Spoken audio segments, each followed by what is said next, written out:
नागरिकांच्या माध्यमातून आज या ठिकाणी संविधान सन्मान परिषद आयोजित करण्यात आलेली आहे। या परिषदेमध्ये मला याची कल्पना आहे की मगापासून अनेक वक्त्यांची भाषणं झालेली आहेत। जेव्हा 2 तास 3 तासापेक्षा जास्त भाषणं होतात त्याच्यानंतर एखाद्या परिषदेला संबोधित करणं मार्गदर्शन करणं हे प्रचंड अडचणीचं ठरतं। पण मी अपेक्षा व्यक्त करतो की या भागामध्ये अशा परिषदा फार कमी होत असतात। पूर्ण भारतामधून लोक आपल्या भागामध्ये पर्यटनासाठी येतात, इकडचे समुद्र किनारे पाहतात, इकडच्या सगळ्या मच्छी माशांचा आनंद घेतात आणि अशा प्रकारे आपल्या भागाची चर्चा महाराष्ट्रभर देशभर चालू असते। मी या परिषदेच्या सुरुवातीलाच आपल्या सर्वांना विनंती करेल की हे सगळं आपल्याला नीटपणे समजत आहे का? भाषण खूप होतात। ही परिषद आयोजित करण्याच्या पाठीमागे आपल्या आयोजकांची जी इच्छा आहे ती इच्छा आपल्या सगळ्यांना समजली पाहिजे।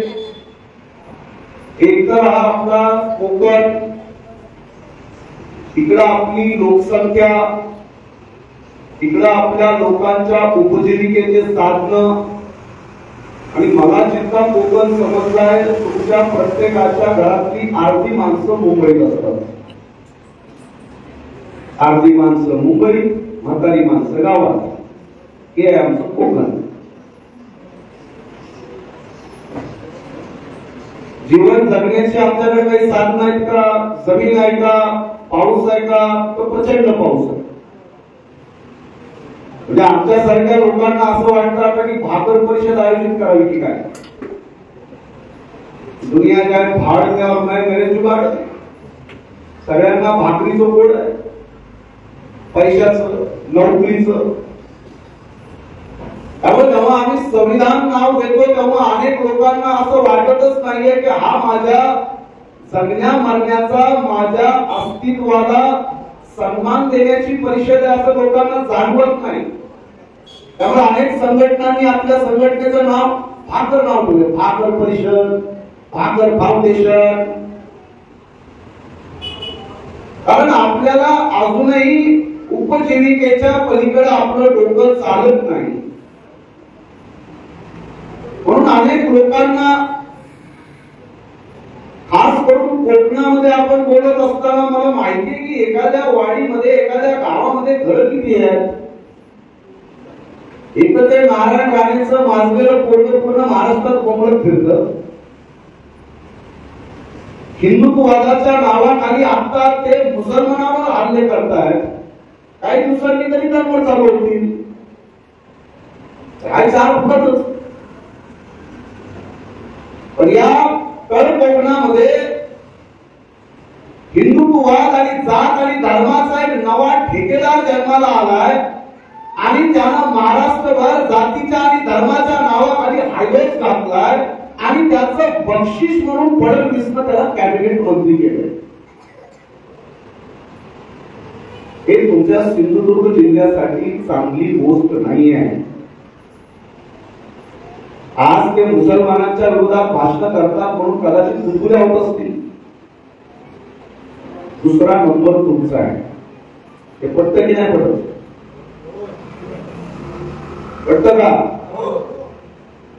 आणि त्याचं हेडक्वार्टर आता सिंधुदुर्ग आहे। अगोदर ते नागपूर होतं, पुणे होतं। जात आणि धर्माच्या ठेकेदारांचा एक नवा प्रवक्ता इकडे जन्माला आलाय आणि त्याचा विरोध करण्याची आपल्यातल्या किती लोकांमध्ये हिंमत असेल मला कल्पना नाही। पण असल्या सगळ्या लोकांना भुताखाली तुडवण्यासाठी आमच्यासारखी माणसं महाराष्ट्रात अजून जिवंत आहेत। आम्हाला कवडीची असल्या लोकांची भीती वाटत नाही।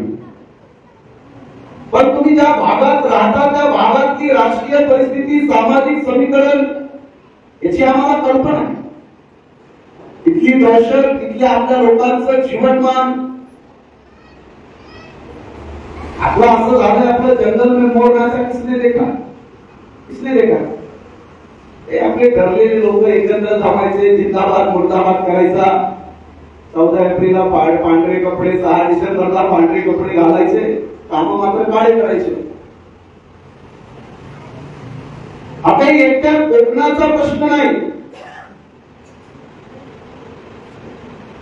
या परिषदा घेण्याच्या पाठीमागचं भयंकर वास्तव आपल्याला समजलं पाहिजे.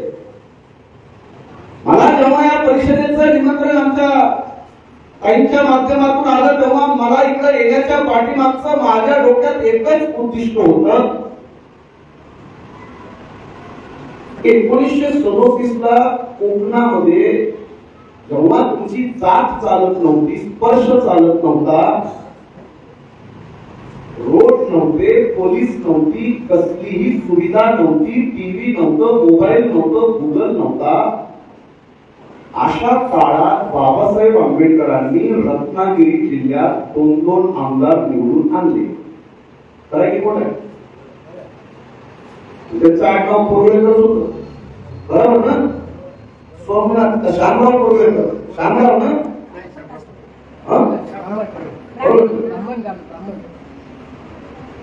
असू दे.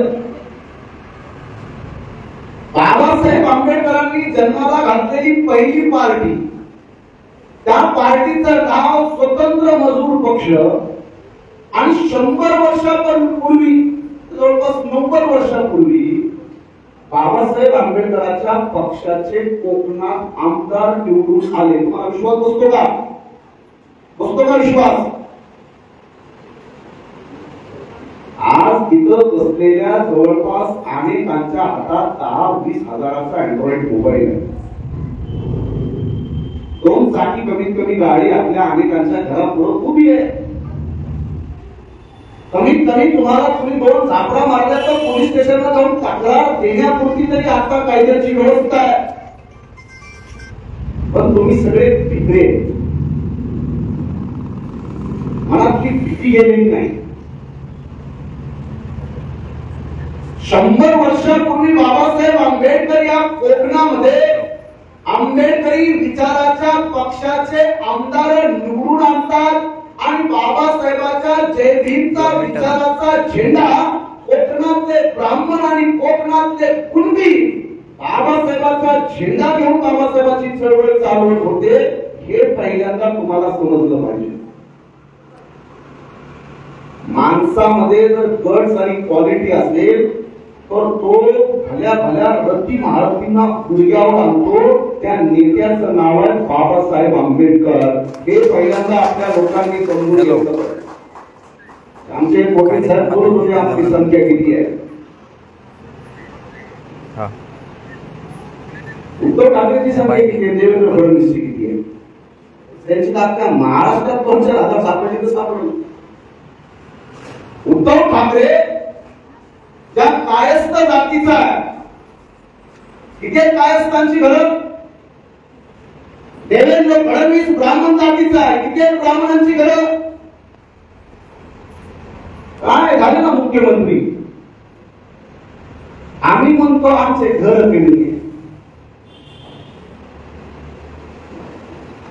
काही लोकसंख्येवर जर राज्य बनले असते तर हे दोघं तर कमीत कमी मुख्यमंत्री काय व्हायला पाहिजे होते. हा प्रश्न जर लोकसंख्येनं सुटणारा असता, हा प्रश्न जर फक्त निवडणुकीत जिंकल्यामुळे सुटणारा असता, तर बाबासाहेब आंबेडकर एकमेव महापुरुष आहेत जे 2 लोकसभा निवडणूक पडले आहेत. जिंकले नाहीये कधीच. जिंकले का बाबासाहेब? बाबासाहेब 2दा खासदारकीला उभे झाले. बाबासाहेबाला 2दा काँग्रेसवाल्यांनी पाडलं.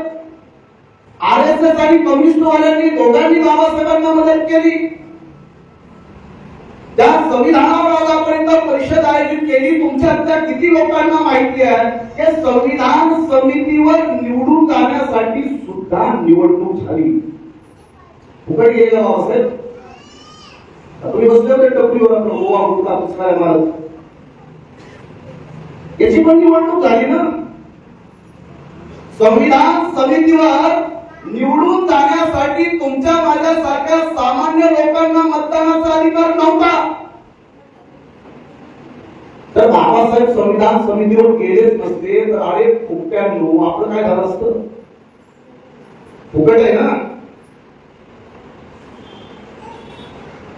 बाबासाहेब आंबेडकर ज्या जिल्ह्यामधून निवडून गेले तो जिल्हा आज बांगलादेशमध्ये आहे. खुलना, जैसोर, फरीदपूर, बोरीशाल अशा 4 जिल्ह्यांची मिळून बाबासाहेब आंबेडकरांची कॉन्स्टिट्युएन्सी होती, मतदारसंघ. बाबासाहेबांकडे फक्त एक आमदार. निवडणूक झाली आमदारांकडून. बाबासाहेबांकडे सगळे त्यांचे उभे केलेले आमदार पडले. पश्चिम बंगाल मधल्या नमशूद्र जातीच्या लोकांनी आणि पश्चिम बंगाल मधल्या मुस्लिम लोकांनी 7 आमदारांनी बाबासाहेब आंबेडकरांना मतदान केलं. किती आमदारांनी? 7. ते आमदार कोण, त्यांची नावं काय, त्यांचे उपकार आहेत आपल्यावर. ते त्यातले काही आमदार काँग्रेसचे, त्यातले काही आमदार मुस्लिम लीगचे. बाबासाहेब आंबेडकरांना या निवडणुकीत पाडण्यासाठी स्वतः त्या काळचा देशाचा गृहमंत्री सरदार पटेल स्वतः मैदानात होता. सरदार पटेलने आपल्या देशाच्या संसदेमध्ये भाषण केलं ते डॉक्टर आंबेडकरांना संविधान समितीच्या दरवाजे नाही, आम्ही खिडक्या सुद्धा बंद केल्या आहेत. आम्ही कोणत्याच परिस्थितीत आंबेडकरांना संविधान समितीत घुसू देणार नाही. हे अधिकृत भाषण आहे काँग्रेसच्या त्या काळच्या गृहमंत्र्याचं. आता आपल्यातले अनेक बेशरम लोक काँग्रेसचं कुंकुण वाजवतात, त्यांना हा इतिहास माहित नसतो. आज जसा आपल्या देशाचा गृहमंत्री अमित शहा आहे तसा त्या काळचा गृहमंत्री सरदार पटेल देशाचा गृहमंत्री म्हणतोय की डॉक्टर आंबेडकरला मी संविधान समितीत घुसू देणार नाही. तरी यांचं नाक कापून डॉक्टर आंबेडकर घुसले की नाही? सोपी गोष्ट आहे. ज्या काळात तुमची सावली शिवायला कुणी तयार नव्हतं त्या काळात या स्वतःला जमिनीवरचं देव मानणारे माणसं आहेत. गांधी असतील, नेरुळकर असतील, हे सगळे जमिनीवरचे देवा समान लोक. आता कुणीतरी बोलताना सांगितलं, कदाचित त्यांना माहित नसेल की बाबासाहेबांनी निवडणूक घेतली देव विरुद्ध माणूस. संविधान समितीत निवडणूक झाली ना, एकटे बाबासाहेब माणूस शब्दाच्या बाजूने उभे, पंडित मदन मोहन मालवीय आणि कामत हे दोघं देवाच्या नावाने उभे. एकच आहेत बाबासाहेब. 296 मेंबर आहेत, 295 मेंबर विरोधात आहेत बाबासाहेबांच्या संविधान समितीत. तुम्हाला ऐकून आश्चर्य वाटेल, मी जसा आता इथं उभा आहे काहीतरी तुम्हाला सांगण्याचा प्रयत्न करतोय. आपल्या अनेक लोकांच्या डोक्यामध्ये नेमकं समस्या काय तेच कळायला तयार नाही. भगवान ने धरती पे भेजा मगर भेजे में भेजा ही नहीं भेजा. जन्मले आपलं ताडीच्या झाडासारखं जगतंय. देवाला मतदान झालं 41. किती मतदान झालं देवाला? आणि माणसाला मतदान झालं 68. 68 विरुद्ध 41 मतानं ठराव पास झाला. संविधान समितीच्या प्रियंबलच्या निर्मितीमध्ये पहिल्या दणक्यात देवाला हरवणारे डॉक्टर बाबासाहेब आंबेडकर. 60-70 वर्षापूर्वीचा इतिहास आहे. आज देवा धर्मावर काही बोलायचं म्हटलं आपले माणसं म्हणतात नकोय बाबा. हिंमत आहे का आपली? इथल्या हिंदुत्ववादावर भूमिका मांडायची आपली हिंमत नाही. शेपट घालून बसतोय आपण. मला तुम्हा सगळ्यांना कोकणातल्या मंडळींना माझी विनंती आहे की कोकणामध्ये सुद्धा आंबेडकर वाद जिंकलेला आहे. कोकणामधल्या प्रत्येक माणसाला इथे तुमच्या जमिनी आहेत ना, इथल्या तुमच्यांना, आगऱ्यांना, भंडाऱ्यांना, कोळ्यांना विचारलं तुमच्या जमिनीचे काय तुम्ही मालक आहे का? हे मालक आहेत? या सगळ्या जमिनीचे मालक ब्राह्मण होते. खोटांच्या ताब्यात जमिनी होत्या ना. कोकणातल्या जमिनी कुणाच्या आहेत? उभे करा कुणबी लोक आमच्या पुढे. कुणबी असतील, माळी, तेली, ओबीसी, आगरी, भंडारी, कातकरी या प्रत्येक जातीच्या माणसाला उभा करा. तुझी जमीन आहे का? तुझ्या सगळ्यांच्या जमिनीचा ताबा जर ब्राह्मणांच्या ताब्यात होता तर त्या सगळ्या खोटांचा कर्तनकाळ डॉक्टर बाबासाहेब आंबेडकर खोटांच्या ताब्यातून काढून कुळ कायदा लागू करणारा बाबासाहेब. जमिनी आल्या कुठून तुमच्यावर सातबारे? कोणी दिला सातबारा तुम्हाला? आणि हा सातबारा काही आज दिला नाही, 1938 लाच कोकणातल्या 25,000 लोकांना घेऊन मुंबईवर मोर्चा काढणारा बाबासाहेब. म्हणून माझी आपल्या सगळ्यांना विनंती आहे की बाबासाहेब आंबेडकरांच्या या पोतीच्या आंदोलनामधून आमदार जन्माला आले. आमदार असे पाहिजे का? मुद्दे आणि त्या मुद्द्यांचा संघर्ष. तुमच्या खाली बाजूला चिपळूण आहे, चिपळूण मध्ये भाषण करायला आले बाबासाहेब. चिपळूण मध्ये भाषण केले बाबासाहेबांनी. मला तुमच्यापैकी या देशातला प्रधानमंत्री झालेला पाहिजे. भाषण कुठे बाबासाहेबांचं? चिपळूण, 1929 मध्ये. चिपळूण, उत्तर रत्नागिरी, पूर्व रत्नागिरी सगळे कुलाब्यापर्यंत आमदार बाबासाहेबांचे. कुलाब्यापर्यंत. म्हणून आपल्या कोकणातल्या सगळ्या लोकांना माझी विनंती आहे की जगातला सगळ्यात विषारी साप तो म्हणतात कोकणात. कोकणा ना, बरोबर आहे. टिळक, चिपळूणकर, आगरकर जितके पण जहरीले माणसं आहेत ते कोकणातच. पुढे जन्मले, इथून पळून तिकडे गेले आपल्याकडे नाशिक. टिळकांपासून जेवढे जेवढे भयंकर विचारवंत जन्माला आले असे कोकणामध्ये जातीचं विष पेरणारे अनेक लोक जन्माला आले. मेडिकल सायन्स मध्ये सिद्धांताच्या सिद्धांताला म्हणतात एंटी स्नेक वेनम. सांप के जहर नहीं, सांप के जहर का इलाज होता है. पण बाबासाहेब पण म्हणत लढतेच ना. अँटी स्नेक वेनम कुठं जन्माला आलं? कोकणातच. या सगळ्या विषारी विचारांचा निर्माता बाबासाहेब. त्यांच्या सगळ्यांचा विषाचा उपाय हा बाबासाहेबांमध्ये आहे. मी या परिषदेचं थोडक्यामध्ये प्रस्ताविक आपल्यापुढे यासाठी मांडलं की आपल्याला पूर्ण आंदोलनाची एक रूपरेषा लक्षात आली पाहिजे. मी या गोष्टीचा अत्यंत ठामपणे प्रचार करतो. 2 लोकसभा हारलेले डॉक्टर आंबेडकर आणि 8 लोकसभा जिंकलेले बाबू जगजीवन राम, 10 लोकसभा जिंकलेले अटल बिहारी वाजपेयी. कुणी बदलला देश? 10 निवडणूक जिंकलेल्या माणसाने बदलला, 2 निवडणूक पडलेल्या माणसाने बदलला. हा जो आपल्यातल्या अनेक लोकांच्या डोक्यामध्ये जो एक विषय असतो की जिंकलं पाहिजे. मी मान्य करतो की आपली माणसं जिंकली पाहिजे, पण बाबासाहेब आंबेडकर तुमच्यापुढे उदाहरण आहे. निवडणुका हारून सुद्धा इथल्या ब्राह्मणवाद्यांना गुडघे टेकायला भाग पाडणारा नेता आहे बाबासाहेब आंबेडकर. त्यामुळे या निवडणुकांच्या पलीकडे एक शक्ती असते, त्या शक्तीला म्हणतात जनशक्ती. संविधानावर भाष्य होती. प्रश्न असतो संविधानाच्या अंमलबजावणीचा. त्यामुळे वकील असल्यामुळे आपल्या सगळ्यांना हे सांगणं गरजेचं आहे. मला याची कल्पना आहे की आपल्या लोकांना इंडियन कॉन्स्टिट्यूशनचं बरेच लोक वाचतात पण त्यांना ते काही कळत नाही. अनेक लोकांना वाटतं की IPC, CrPC, evidence, contract, company हे सगळे 2200 प्रकारचे ऍक्ट आहेत. त्याच्यातलं एक ऍक्ट पोक्सो ऍक्टचा आमच्या वकील साहेबांनी उल्लेख केला. 2200. आता रोज काय काय ऍक्ट बनतील मला माहित नाही.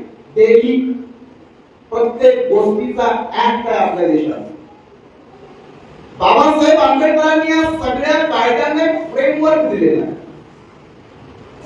तसं आता परभणीमध्ये प्रोग्राम केला. संविधानामध्ये एक आर्टिकल 20 सब क्लॉज 3 त्या संविधानात काय लिहून ठेवलंय? त्याला म्हणतात प्रोटेक्शन फ्रॉम सेल्फ इन्क्रिमिनेशन.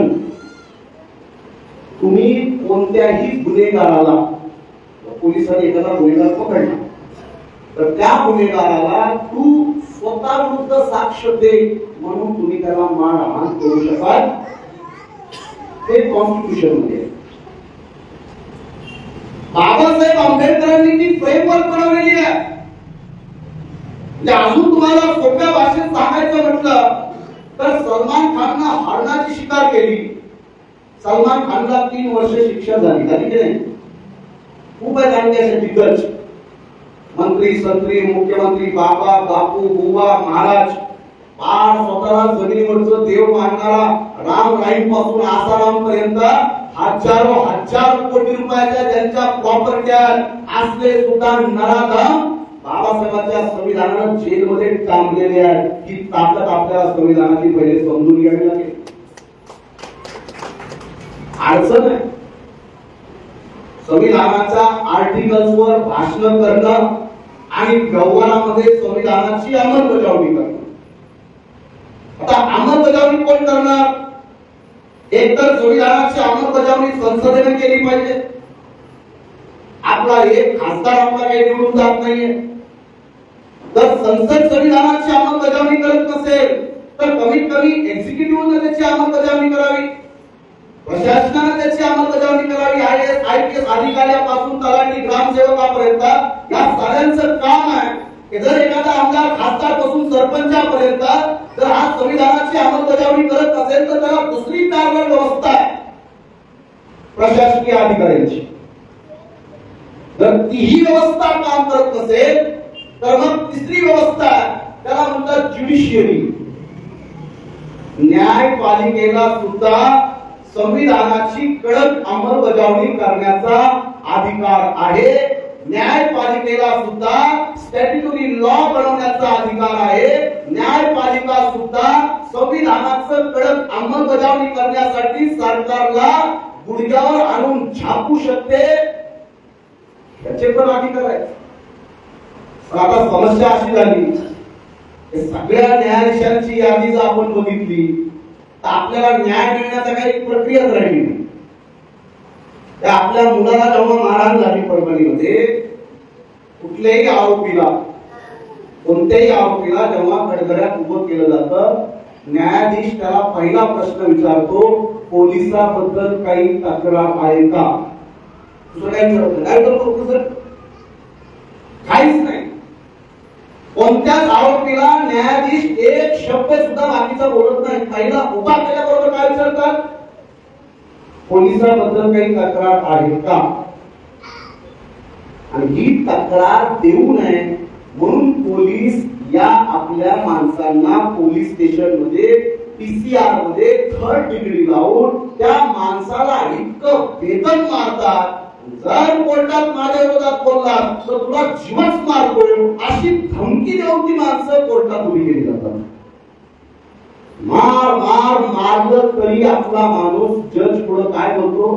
काही तक्रार नाही. हे देवेंद्र फडणवीस परभणीच्या प्रकरणात मुख्यमंत्री म्हणून तिथं भाषण करत होता विधानसभेत. तिथे सोमनाथ सूर्यवंशीनं कोर्टात काही जबाब दिला नाही. कोर्टात त्याला म्हटलं पोलिसाबद्दल काहीच तक्रार नाही. कोण? गृहमंत्री. आणि पोस्टमॉर्टमचा रिपोर्ट आलाय, तो मेडिकल पुरावा आहे. पोलिसांनी प्रचंड मारहाण केल्यामुळे तो मुलगा मेला. पोस्टमॉर्टमचा रिपोर्ट आल्यानंतर सुद्धा मुख्यमंत्री काय भाषण केला? काम्यानं मेला म्हणून. काय म्हणला? कामाला. अगोदर पोलीस कमिशनर काय म्हणला? हार्ट अटॅक केला. जेव्हा सिद्ध झालं की हार्ट अटॅक नाही पोलिसांच्या मारहाणीनं मेला, आता मुख्यमंत्री म्हणतो दमा होता म्हणून मेला. खैर लांडीच्या हत्याकांडातले आरोपी मोकाट सुटलेले आहेत. कुठले क्रिटिकल तुमच्या पुढे आम्ही गोष्टी मांडाव्या म्हणून आपल्या सगळ्यांना माझी विनंती आहे की जो चौथा मार्ग आहे संविधानाच्या अंमलबजावणीचा, भाषणाचा नाही, भाषणाचे 100 मार्ग आहेत. अंमलबजावणी करण्यासाठी एक तर संसद तुमच्या ताब्यात पाहिजे. अनेक लोकांनी भाषण करताना मी बाबासाहेबांचं भाषण सांगतो. ते बाबासाहेब आंबेडकरांनी के.एन. काळजू नावाचा संविधान समितीचा सदस्य, त्या संविधानाच्या सदस्यानं बाबासाहेबांचा उपहास केला, बाबासाहेबांचा विरोध केला. गाव बाबासाहेब, जर देशातली आर्थिक आणि सामाजिक परिस्थिती बदलली नाही तर हे संविधान काही उपयोगाचं नाही असं तुम्ही बोलत होते. काय झालं?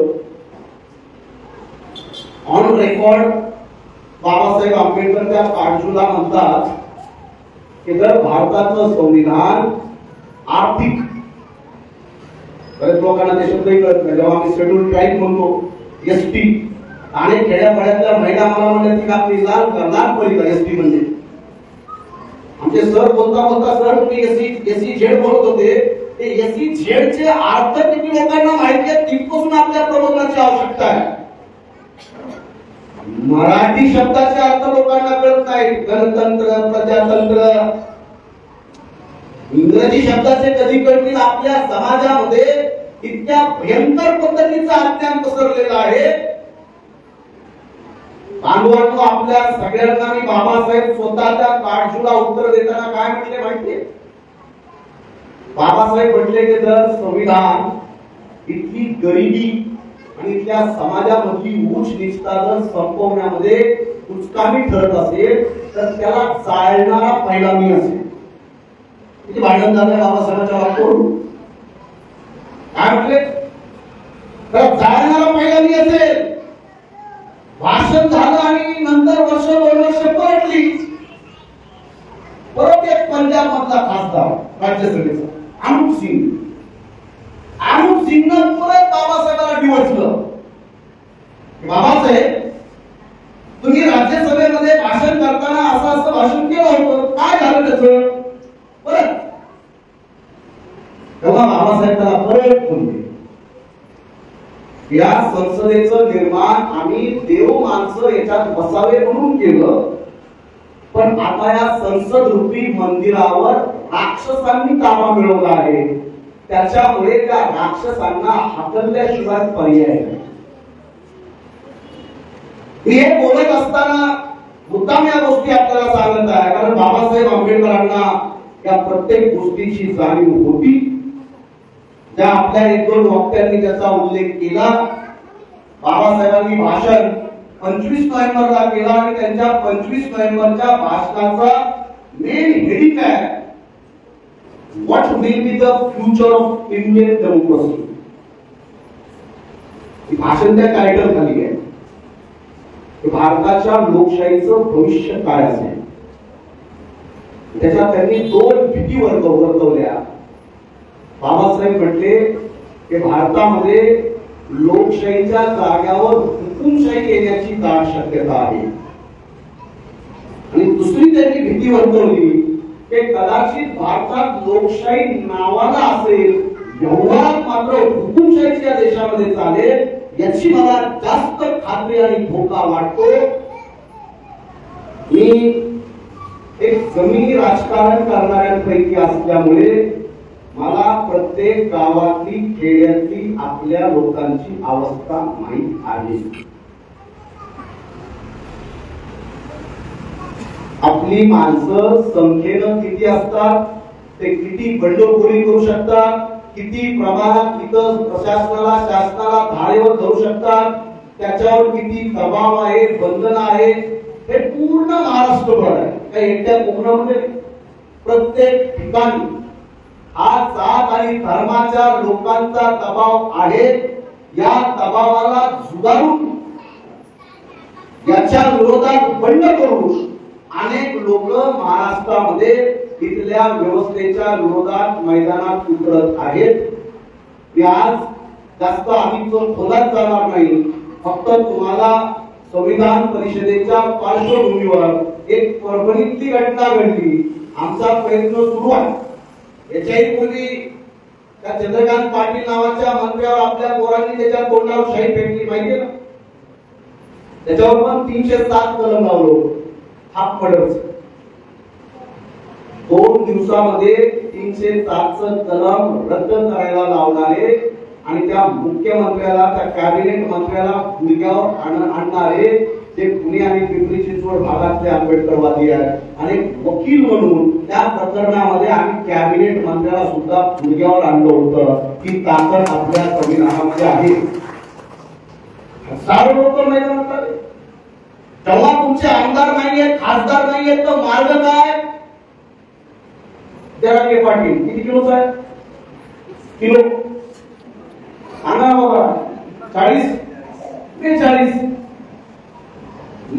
बोलता असं ते मुख्यमंत्री घाबरतो. ते मुख्यमंत्री स्वतः येतात ज्यूस घेऊन. हे बाबा काय आपण तुमच्या ज्यूस पे काय की म्हटलं माणूस 40 किलोचा, पण व्यवस्थेला त्याच्या ताकदीनं झुकवतो की नाही? त्याच्या मागण्या काय चांगल्या की वाईट मी त्याच्या काही फलत जात नाही.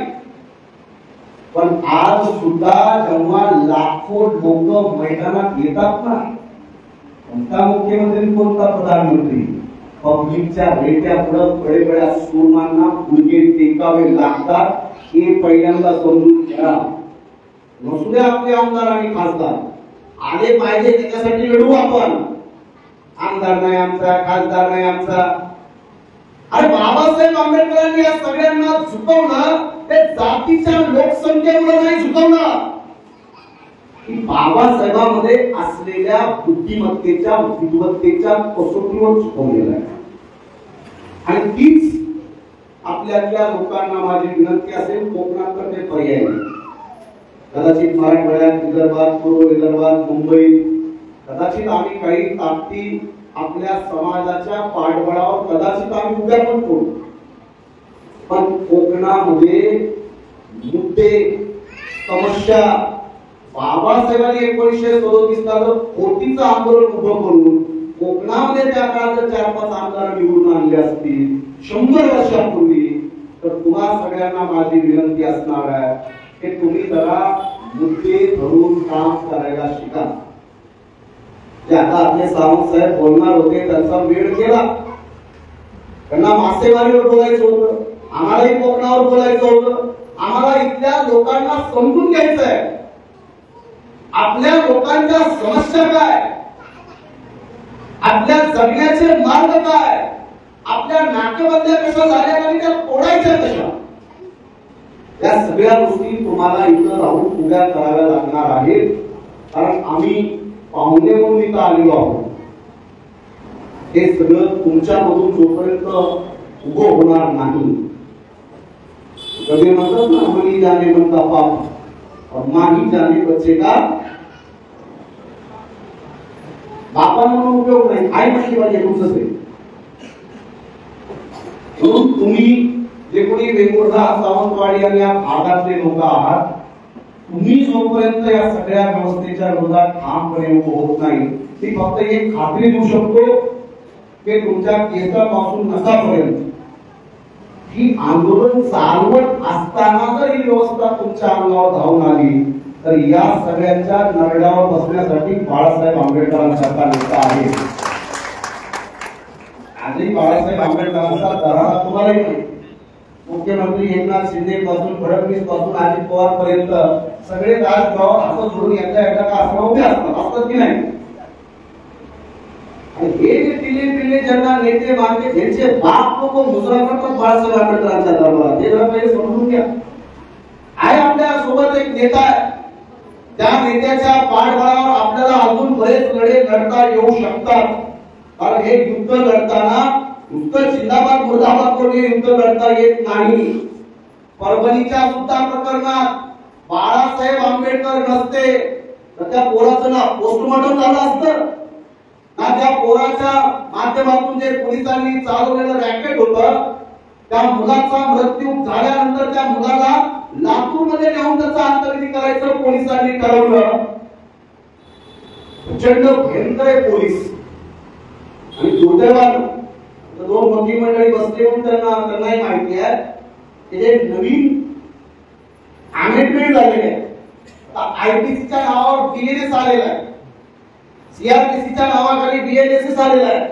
हे जे काही नवीन अमेंडमेंट करून अमित शहा जे कायदे नवीन आणलेले आहेत त्या कायद्यामध्ये पोलिसांना प्रचंड पावर दिलेला आहे. 3-3 महिने कुठल्याही माणसाला जेलमध्ये विनाकारण डांबण्याच्या पावर दिलेल्या आहेत. त्या अगोदर फक्त 15 दिवसाच्या होत्या.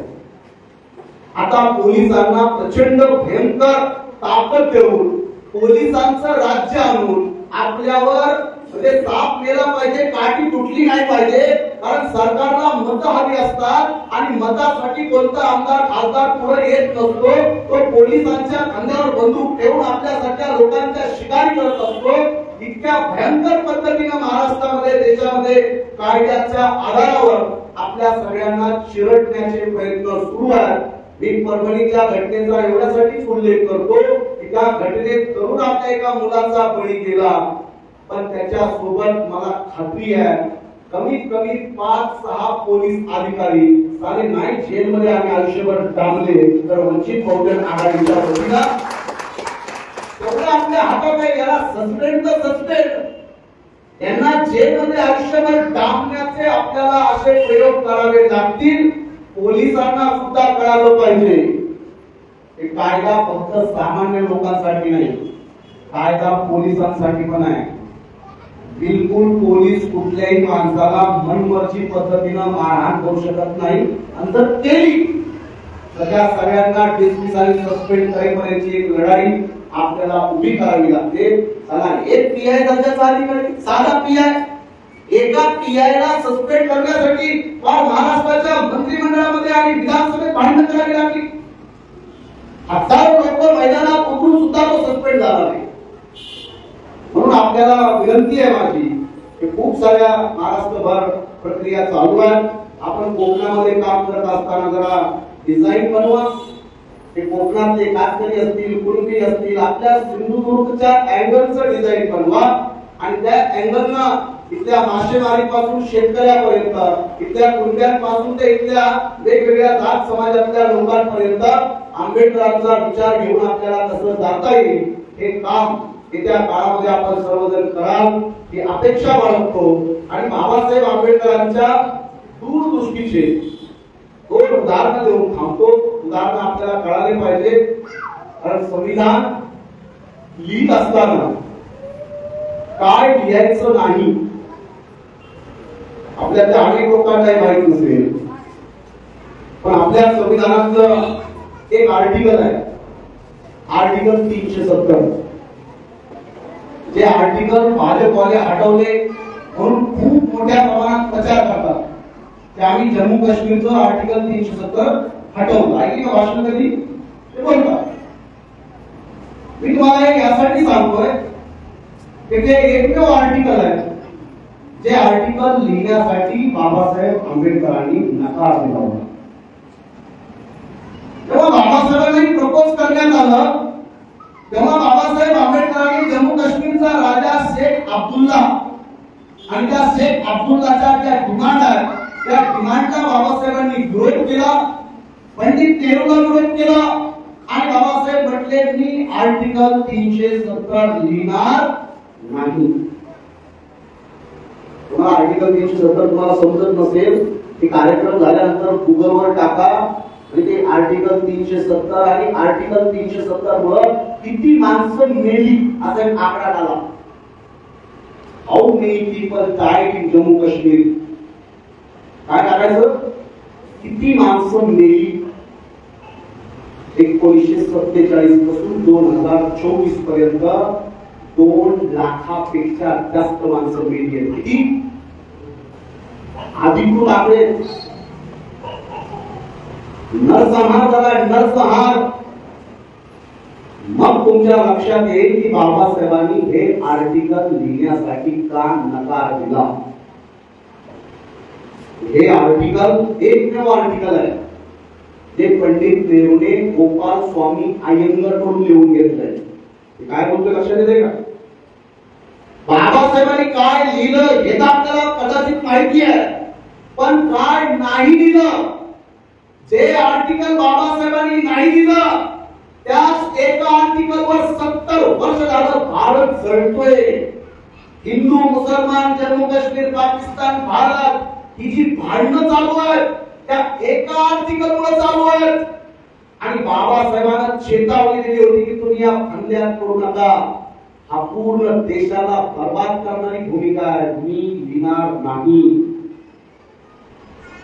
आपल्या अनेक लोकांना बाबासाहेबांच्या या पॉवरफुल दूरदृष्टीची कल्पना नाही.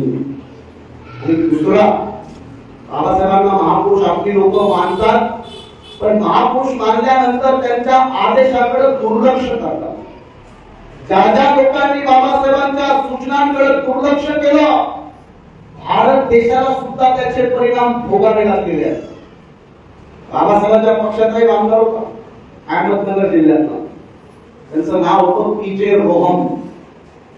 हा पहिला आमदार आहे ज्या आमदाराने मुंबईच्या विधिमंडळात एक कायदा मांडला, हम दो हमारे.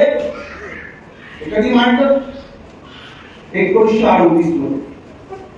आता काल परवा मी मोहन भागवतचं भाषण ऐकलं, ते म्हणजे 3. मोहन भागवत म्हणजे 2 नाही 3. ती 7वी ऋतंभरा म्हणते 5. शंकरानंद वासुदेवचार्य म्हणतो 5 नाही 10. हर औरत ने 10-10 बच्चे पैदा करने चाहिए. हे अभियान चालू आहे आरएसएस मध्ये. 10 जन्माला घाला, 5 जन्माला घाला, 4 जन्माला घाला. भारताचं संविधान सांगतं किती? त्यामुळे आपल्या सगळ्यांना खूप गोष्टी आहेत.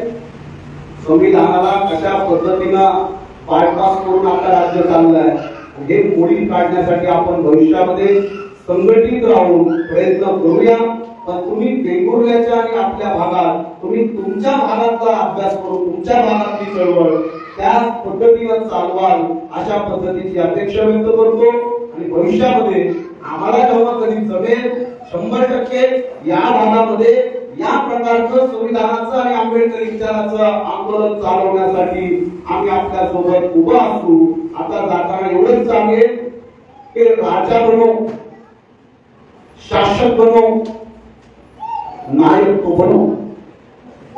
राजा बनो, शासक बनो, नायक तो बनो. कब तक मांगोगे यार, देने वाले दायक तो बनो. कब तक मांगोगे यार, देने वाले दायक तो बनो.